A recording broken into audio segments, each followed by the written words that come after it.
우리 속담에 뒤로 넘어져도 코가 깨진다 하는 속담이 있습니다. 앞으로 넘어지면 앞쪽 부위가 다치고 뒤로 넘어지면 뒤쪽 부위가 다치는데, 뒤로 넘어졌는데 뒤쪽 부위도 다치고 앞쪽에 있는 코까지 깨졌다면 이건 뭐 굉장히 나쁜 상황일 것입니다.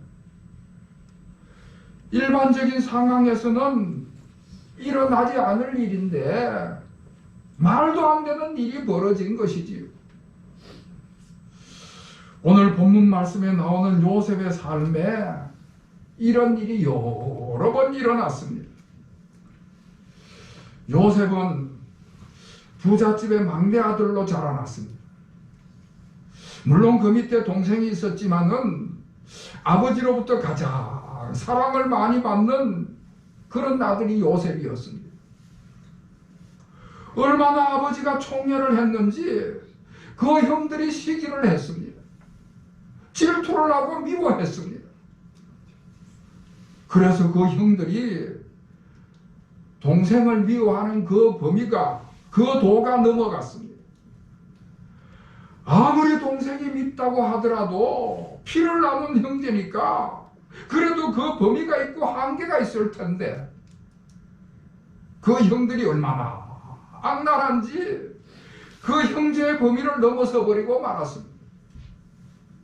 그래서 그 형들이 자기 동생을 죽이기로 계획을 세웠습니다.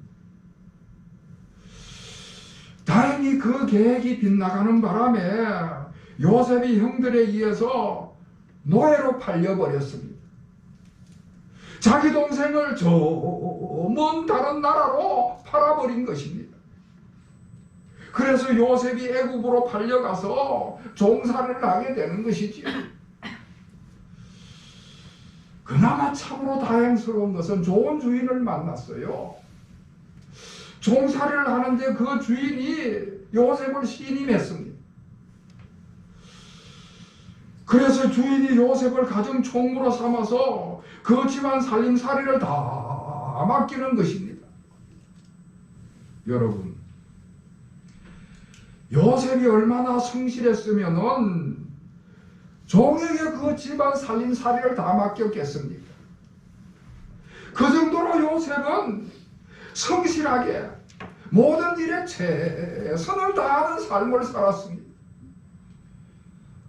그런데 그런 요셉에게 또다시 불행이 찾아오게 됐습니다.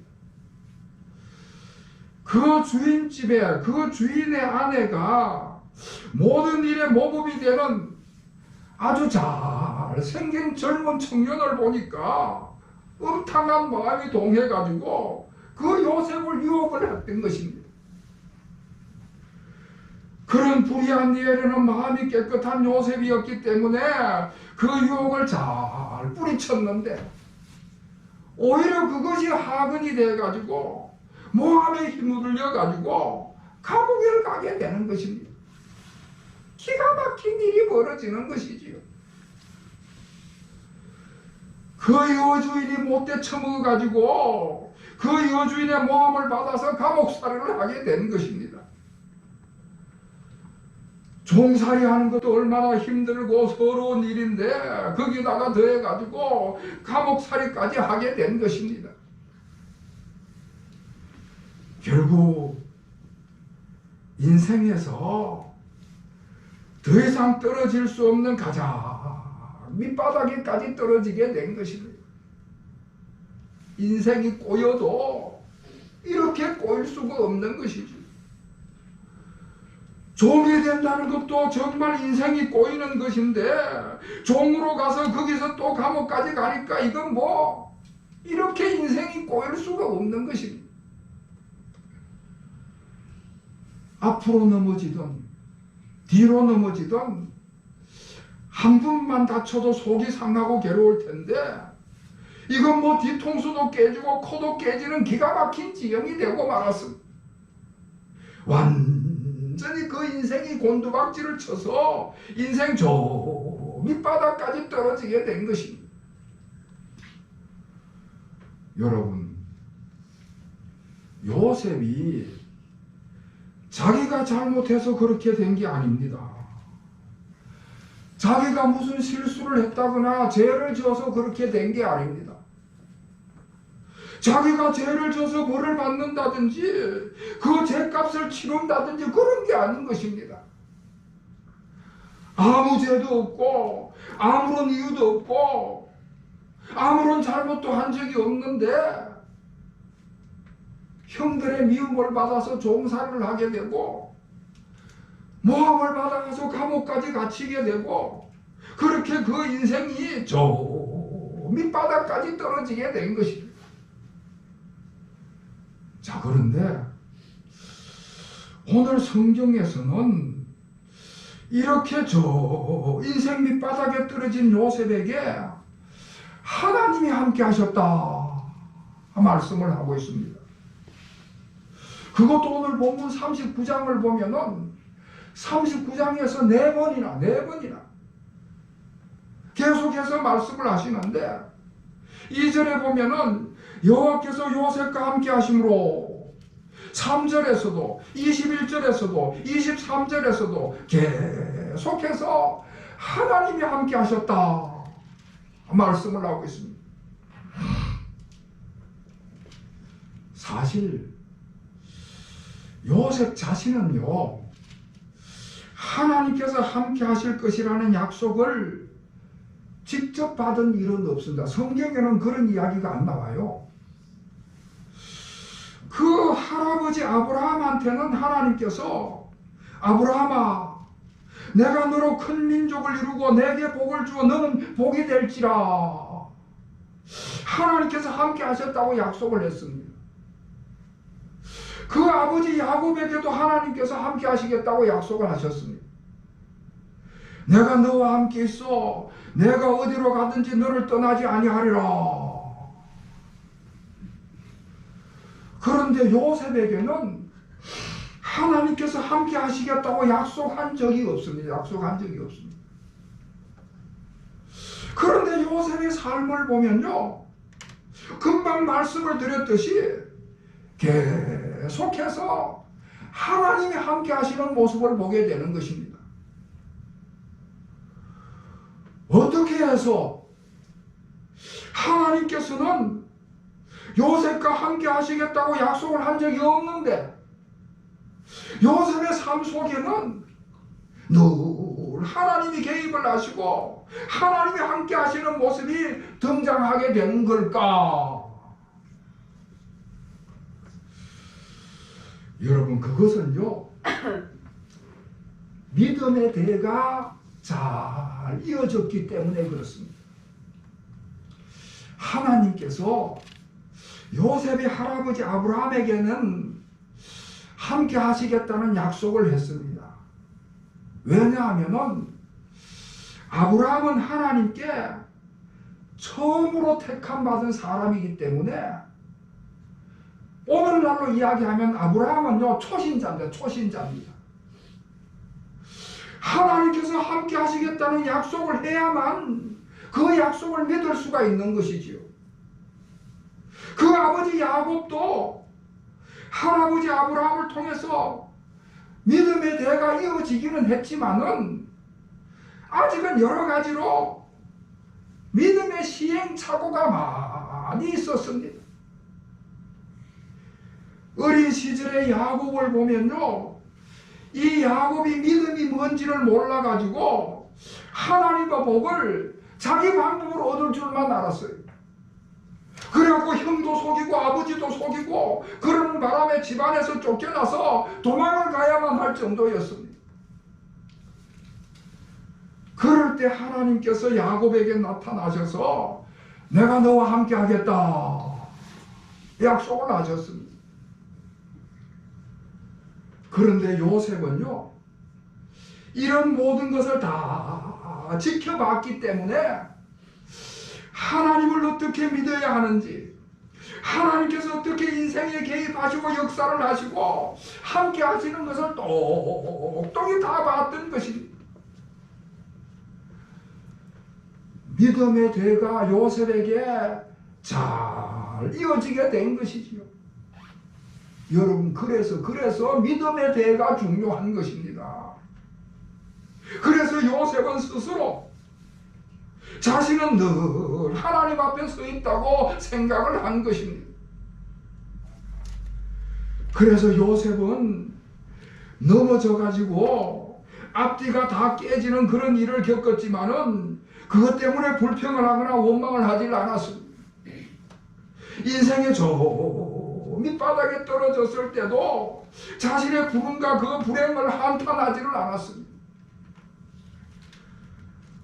나는 형들을 사랑한다고 생각했는데 형들은 왜 나를 이렇게 미워하는 것인가? 나는 성실하게 정직하게 일을 잘하고 주인에게 충성을 다했는데 왜 이런 모함을 받아가지고 차디찬 감옥 생활을 해야 되는가? 그러지를 않았습니다. 요셉은 불평을 하거나 원망을 하거나 절망에 빠져서 자포자기를 하지를 않았습니다. 여러분, 하나님께서 함께 하신다는 것은 그 사람이 하나님 앞에 선다 하는 그런 의미를 가지고 있습니다. 하나님이 지켜보시는 그곳에 내가 서 있다 하는 것이 믿음입니다. 나 혼자 종의 행랑채 저 구석에서 눈물을 흘리고 절망을 하고 한탄하고 있는 것이 아니고요, 나 혼자 감옥 제일 구석에서 가슴을 치면서 절망하는 것이 아닌 것입니다. 하나님 앞에 선다는 것은 하나님 앞에서 나 자신을 돌아보고 하나님의 기준에서 나를 살펴보는 것입니다. 혹시 형들 앞에서 내가 너무 잘난 척하고 교만하지는 않았는가? 혹시 형들의 미움을 살 만한 일은 하질 않았는가? 자신을 돌아보는 것입니다. 혹시 주인의 아내 앞에서 내가 처신을 잘못한 것은 아닌지, 오해받을 만한 그런 말이나 행동을 한 것은 아닌지, 자기 스스로를 그렇게 돌아보는 것입니다. 그렇게 돌아보면서 그동안에 내가 내 생각만 하고 다른 사람 생각은 잘못했구나, 그것을 깨닫는 것입니다. 자, 그렇게 하나님 앞에 서서 자기 자신을 성찰하는 사람들은요, 다 하나님 앞에 자기의 허물을 잘못을 내어놓고 기도하게 되는 것입니다. 무슨 세상의 법을 어겼다든지 내가 죄를 져서 회개를 하는 것이 아니고요, 뭐 다른 사람들 앞에서 윤리적으로나 도덕적으로 큰 문제가 있어서 회개를 하는 것이 아니고요, 하나님 앞에서 내 자신을 비춰보면은 남들이 볼 때는 죄라고 생각하지도 않고 내 스스로도 별로 죄라고 생각하지 않고 살았지만은 하나님 앞에 서게 되면은 자신의 허물을, 자신의 잘못을 발견하게 되는 것입니다. 그렇게 해서 하나님 앞에서 자기 자신을 돌아보고 자기를 성찰하고 하나님 앞에 회개를 하고 나면은 그때부터 관점이 달라지기 시작하는 것입니다. 보는 시각이 달라지기 시작하는 것입니다. 지금까지는 밑바닥에 떨어진 그 불행을 바라보고 거기에만 전적으로 초점을 맞췄던 것이 이제는 하나님께 초점을 맞추게 되고 하나님의 시각을 가지고 바라보게 되는 것입니다. 지금 이렇게 형편없는 환경 가운데 있지만 하나님께서 나와 함께 계셨고 하나님께서 내 곁에 계시다는 것을 깨닫는 순간 그때부터 비관하고 절망하는 것이 아니라 기쁨과 평안을 찾게 되는 것입니다. 내가 다 잃어버렸지만은 지금 나는 하나님과 친밀하게 깊은 교제를 하고 있고 하나님이 나와 함께 계시다는 거 체험하게 될 때, 그럴 때 완전히 생각이 바뀌게 되는 것입니다. 이렇게 하나님께서 함께 계시는 것을 알게 되는 사람들마다 그 마음과 그 생각과 태도가 바뀌는 것입니다. 불안과 초조 가운데 있던 사람이 여유가 생기고요. 불판과 원망 가운데 있던 사람이 평안을 찾게 되는 것이고요. 절망 가운데 있던 사람이 희망을 얻게 되고 부정적인 생각이 긍정적인 생각으로 바뀌면서 그 사람의 마음과 생각과 태도가 달라지게 되는 것입니다. 여러분 23절 오늘 본문 23절 말씀을 우리 다 같이 읽겠습니다. 23절 시작. 하나님 그의 손에 맡긴 것을 무엇이든지 살펴보지 아니하였으니 이는 여호와께서 요셉과 함께 하시니라. 여호와께서 그를 범사에 형통하게 하셨더라. 아멘. 우리가 성경을 쭉 읽어보면은 하나님이 함께 하셨다 하는 말씀이 종종 등장을 합니다.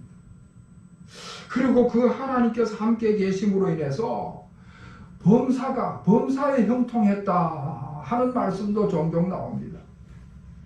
여러분 여기서 범사라고 하는 것은 범사에 형통하다 할 때 그 범사라고 하는 것은 범사 말 그대로 모든 것을 다 포함하는 것입니다.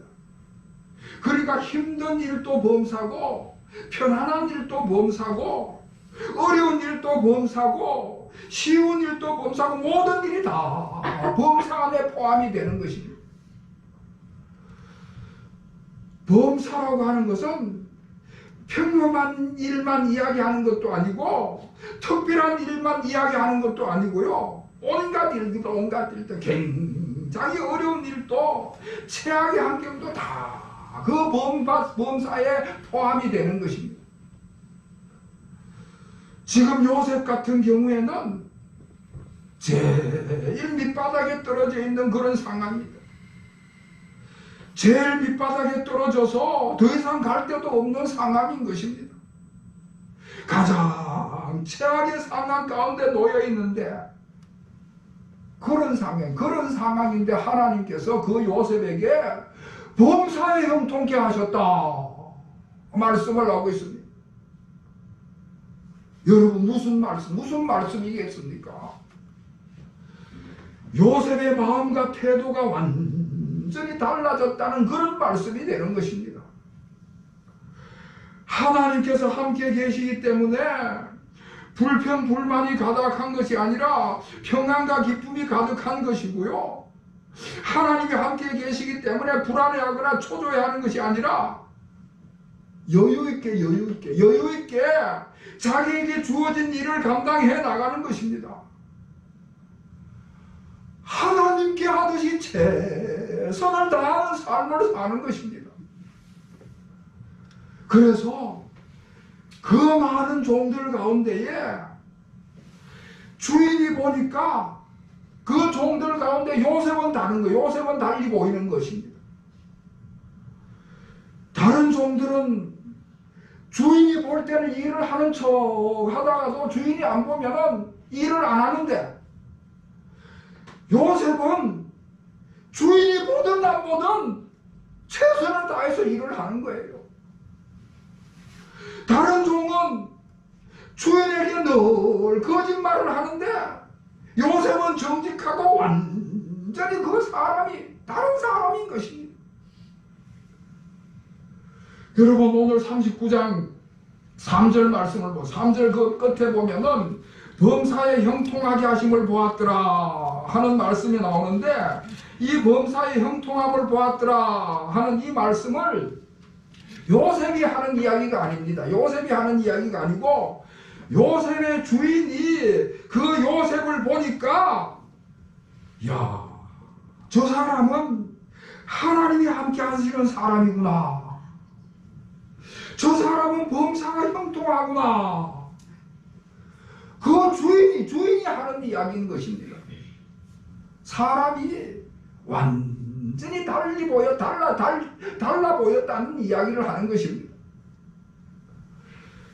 다른 종들과 달리 주인의식을 가지고 열심히 일을 하는 모습을 볼 때에 주인이 인정을 하게 되고요, 신뢰를 하고 신임을 하게 되니까 요셉에게 그 가정의 모든 것들을 다 맡겨버리는 것입니다. 감옥 살이를 할 때도 마찬가지였습니다. 다른 죄수들하고 완전히 다른 삶을 살아가는 것입니다. 간수들이 쭉 지켜보니까, 교도관이 지켜보니까 요셉은 다른 죄수들하고 달라요. 다른 죄수들은 욕을 해야 움직이고 벌이나 줘야 마지 못해서 움직이고 그러는데, 요셉이라는 죄수는 말을 안 하는데도, 시키지를 않는데도 스스로 알아서 움직이는 것입니다. 죄수가 죄수 같지 않은 거예요. 죄수가 자유인같이 능동적으로 모든 것을 하고 그러니까 간수장이 인정을 하고 신임을 하고 다 맡겨버리는 것입니다. 사랑하는 성도 여러분, 하나님께서 함께 하신다는 것을 깨닫고 그 마음과 태도가 완전히 그렇게 바뀌니까 사람들에게 인정을 받게 되는 것입니다. 할렐루야. 아멘. 여러분, 오늘 5절 말씀을 읽고 마치겠습니다. 5절을 다 같이 읽겠습니다. 5절 시작. 그가 요셉에게 자기의 집과 그의 모든 소유를 주관하게 하셨으며 여호와께서 요셉을 위하여 그 애굽 사람의 집에 복을 내리심으로 여호와의 복이 그의 집과 밖에 있는 모든 소유에 미친지라. 아멘. 하나님께서 복을 주시는데 얼마나 넘치게 주시는지 요셉 때문에 요셉을 데리고 있는 주인집에 모든 소유가 넘치도록 복을 받았다. 그런 말씀을 하고 있습니다. 하나님께서 복을 주시면은 우리 인간의 기대나 인간의 예측을 뛰어넘는 복을 주시는 것입니다. 우리 인간이 기대하는 그보다 더 넘치도록 복을 주시는 줄로 믿으시기를 바랍니다. 아멘. 사랑하는 성도 여러분, 2024년도 새해가 시작되었습니다. 2주간이 지나가는데 올해는 작년과 다를 것 같습니까? 결코 그렇지 않을 것입니다. 올해도 작년같이 국내외적으로 많은 어려움과 갈등이 일어날 것입니다. 오히려 올해가 작년보다 더 어려울지도 모르지요. 지금 우리나라나 세계적인 정치 상황이 그렇고요, 경제적으로 사회적으로 만만한 게 하나도 없습니다. 이런 환경 가운데서 우리가 새해를 맞이하고 출발을 했습니다. 그러나 여러분, 우리가 분명하게 기억해야 할 것은 하나님께서 약속하신다. 하나님께서 약속하신다. 하나님께서 하나님의 택한 백성들과 늘 함께 하시는 줄로 믿으시기를 바랍니다. 아멘. 하나님께서 함께 계시면 아멘. 그 사람의 마음과 생각과 태도가 달라지는 것입니다. 아멘. 시각이 달라지게 되는 것입니다. 그럴 때 하나님께서 복을 주시고 범사에 형통케 하시는 은혜가 넘치게 될 줄을 믿으시기를 바랍니다. 아멘. 이와 같은 은혜가 우리 모든 교우들에게 임하시기를 다시 한번 주님의 이름으로 축원합니다. 아멘. 기도하겠습니다. 하나님 아버지, 모두가 여러 가지 환경과 여건이 어려운 상황이라고 이야기를 합니다. 그러나 저희들은 새해를 시작하면서 하나님께서 우리와 함께 계시는 줄을 믿습니다. 임마누엘 신앙을 가지게 하여 주시고 하나님과 동행하며 한 해를 살아가게 하여 주시옵소서. 우리가 어떤 환경 가운데 있든지 하나님과 함께함으로 인해서 저희들의 마음과 생각과 태도가 달라지게 하기를 원합니다. 평안을 주시고 여유를 주시고 희망적이고 긍정적인 태도를 가지고 살게 하여 주시옵소서. 하나님께서 은혜를 주시고 길을 여시고 인도하실 때 사람의 생각으로 전혀 예측할 수 없는 새로운 길이 열리고 막힌 문이 열릴 줄을 믿습니다. 범사의 형통함을 보게 하여 주시옵소서.